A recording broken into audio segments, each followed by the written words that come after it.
স্থিতি ক্রমেই অবনতি হচ্ছে। প্রতিদিনই আক্রান্ত হয়ে ভিড় করছেন হাসপাতালে। গুরুতর অসুস্থ রোগীদের জন্য আইসিইউ সুবিধা না থাকায় বাড়ছে শঙ্কা। অন্যদিকে কুমিল্লার 17 উপজেলায় সরকারি হাসপাতালে নেই পর্যাপ্ত সেবা কার্যক্রম। বাধ্য হয়ে বেশিরভাগই যাচ্ছেন বেসরকারি হাসপাতালে।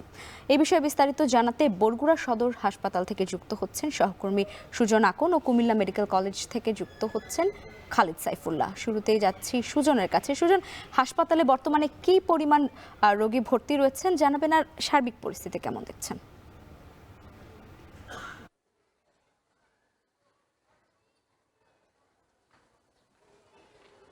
জান্নাত, আমি রয়েছি বরগুনা সদর হাসপাতালে। কোনোভাবেই বরগুনা জেলায় এখনো ডেঙ্গু পরিস্থিতি স্বাভাবিক হচ্ছে না। গত 24 ঘন্টায় বরগুনা সিভিল সার্জন অফিসের দেয়া তথ্য মতে 37 জন মানুষ এখানে ডেঙ্গু আক্রান্ত হয়েছে জেলায়, এবং এখন পর্যন্ত বরগুনা সদর সহ আরও 5টি যে উপজেলা স্বাস্থ্য কমপ্লেক্স রয়েছে সেসব হাসপাতালে ভর্তি রয়েছে 109 জন রোগী, এবং এ পর্যন্ত এই জেলায় 8,748 জন রোগী মূলত এখানে চিকিৎসা নিয়েছেন এর আগেও।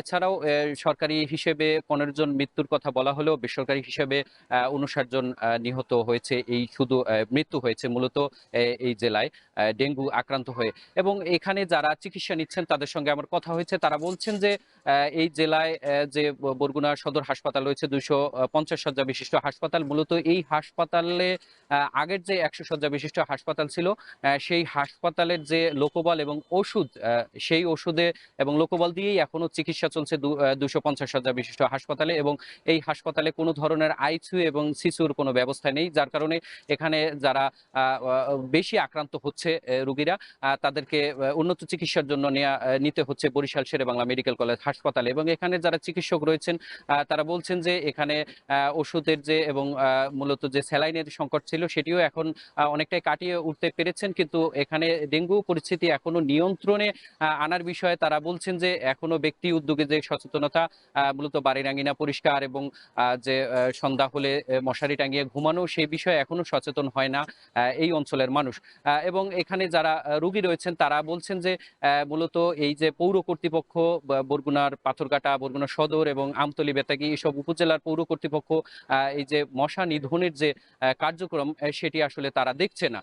এবং সব মিলিয়ে এই বরগুনায় প্রতিদিনই 30 থেকে 40 জন মানুষ এখানে ডেঙ্গু আক্রান্ত হচ্ছে। তো সব মিলিয়ে এই ছিল বরগুনা সদর হাসপাতাল থেকে ডেঙ্গু পরিস্থিতির সবশেষ খবর। এবারে যাব কুমিল্লা মেডিকেল কলেজ হাসপাতালে। সেখানে রয়েছেন সহকর্মী খালিদ সাইফুল্লাহ। খালিদ, জানাবেন ডেঙ্গু আক্রান্তদের চিকিৎসা সেবা নিয়ে রোগীরা সন্তুষ্ট কিনা, চিকিৎসকরা কি বলছেন এ ব্যাপারে?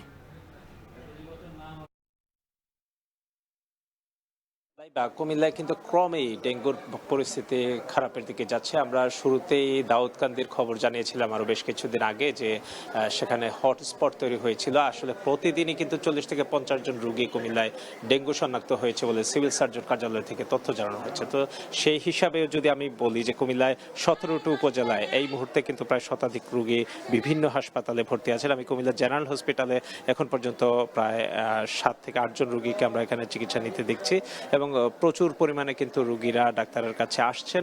কুমিল্লার 17টি উপজেলায় প্রচুর পরিমাণে রোগী প্রতিনিয়তই এই ডেঙ্গুতে আক্রান্ত হয়ে হাসপাতালে আসছেন, এবং যেটা আমরা রোগীদের সাথে কথা বলে জানলাম যে হাসপাতালগুলোতে আসলে রোগীর অতিরিক্ত চাপ এবং হাসপাতালে সেবায় সন্তুষ্ট না হওয়ার কারণে অনেকেই বেসরকারি হাসপাতালেও চিকিৎসা নিচ্ছেন। আর তাছাড়াও বেসরকারি অনেক ডায়াগনস্টিক সেন্টার এবং ক্লিনিকে যে পরীক্ষা হয় ডেঙ্গুর, সেগুলোর সঠিক রিপোর্ট, সঠিক তথ্য কিন্তু সিভিল সার্জন কার্যালয়ে আসে না। তো যে রিপোর্টটি আমরা জানাচ্ছি যে প্রায় 40 থেকে 45 জন গড়ে আক্রান্ত হচ্ছেন, তার চেয়েও কিন্তু অনেক বেশি আক্রান্তের পরিমাণ। তাছাড়া কুমিল্লায় এখন পর্যন্ত এই বছর 10,000-এর উপরে কিন্তু রোগী ডেঙ্গুতে আক্রান্ত হয়েছে।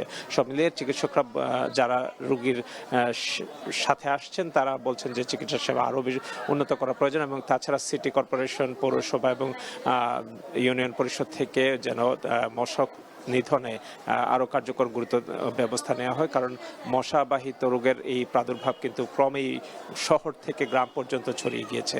কুমিল্লার দাউদকান্দিতে গৌরীপুর একটি ইউনিয়ন, যেখানে প্রতিনিয়তই কিন্তু অসংখ্য মানুষ এই ডেঙ্গুতে আক্রান্ত হচ্ছেন, এবং সেটি পুরো গ্রামীণ এলাকাতেই কিন্তু ডেঙ্গু আমরা দেখছি যে ছড়িয়ে যাচ্ছে। তো এটি একটি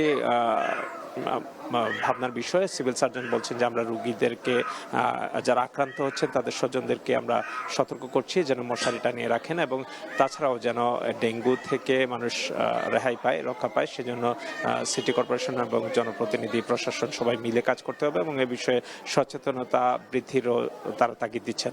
আসলে এখানে সিটি কর্পোরেশন এবং পৌরসভাগুলোতে যে পরিমাণ ব্যবস্থা নেওয়া দরকার মশা নিধনের জন্য সেরকম পর্যাপ্ত ব্যবস্থা কিন্তু নেওয়া হচ্ছে না। তো যার ফলে প্রতিনিয়তই কিন্তু আমরা দেখছি যে ডেঙ্গুতে আক্রান্তের সংখ্যা ক্রমান্বয়ে বাড়ছে। লাইবা। ডেঙ্গু পরিস্থিতি জানাতে বরগুনা সদর হাসপাতাল থেকে যুক্ত ছিলেন সুজন আকন এবং কুমিল্লা মেডিকেল কলেজ থেকে যুক্ত ছিলেন খালেদ সাইফুল্লাহ।